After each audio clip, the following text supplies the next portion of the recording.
The Hanging Gardens of Babylon are remembered as one of the 7 wonders of the ancient world. Yet no physical remains have ever been found. Unlike other wonders, no Babylonian inscription clearly describes them. What we know comes mostly from later Greek historians, writing centuries after Babylon's peak. This absence has raised a serious question. Did the Hanging Gardens ever exist? But asking whether they existed may be the wrong question.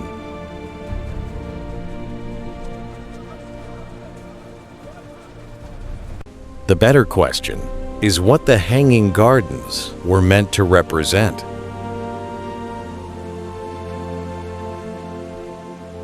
According to ancient accounts, the gardens were built during the reign of Nebuchadnezzar II around the 6th century BCE.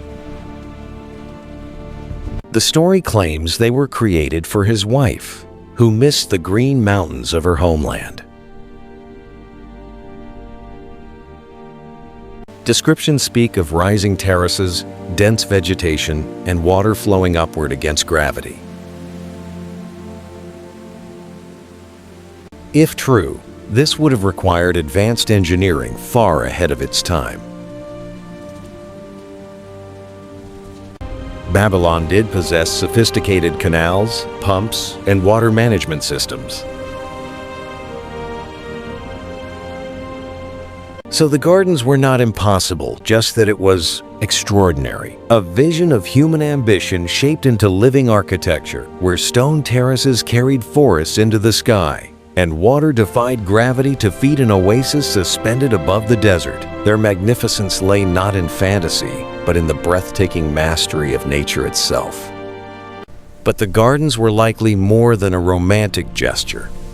It had an undertone of control and power. In the ancient world, controlling water meant controlling life. It determined which cities thrived, which fields fed empires, and which civilizations endured beyond a single generation. Water was not just a resource, it was survival, power, and permanence. A green mountain rising from the desert was a political statement, and it was an intentional one.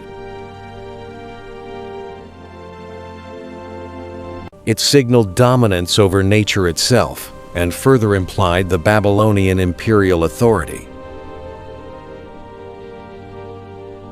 For visitors and subjects, the message was clear. Babylon could create abundance where none should exist. The gardens were power and dominion, made visible. The excellence was intimidating. Whether the Hanging Gardens existed exactly as described matters less than why the story endured. It endured because it spoke to a universal truth, that civilizations are remembered not only for their power, but for the beauty they dared to imagine. They symbolized Babylon's ability to turn engineering into ideology.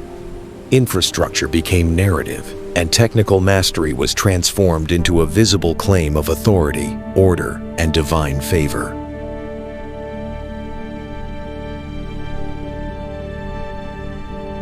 The gardens told a story of Babylonian control not through force, but through spectacle, and that was the idea. They showed how beauty can reinforce authority.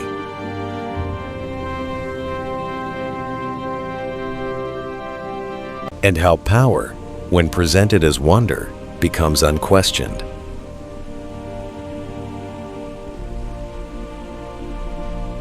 The Hanging Gardens of Babylon were not just an ancient marvel. They were a message carved in stone, water, and belief.